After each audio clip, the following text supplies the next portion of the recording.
சட்டப்படி அமைக்கப்பெற்ற இந்திய அரசியல் அமைப்பின்பால்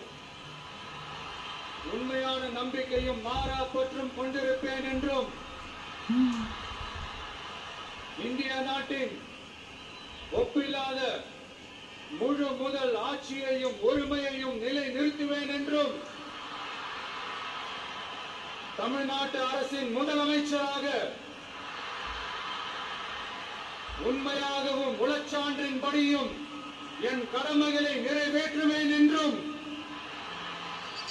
அரசியல் அமைப்பிற்கும் சட்டத்திற்கும் இணங்க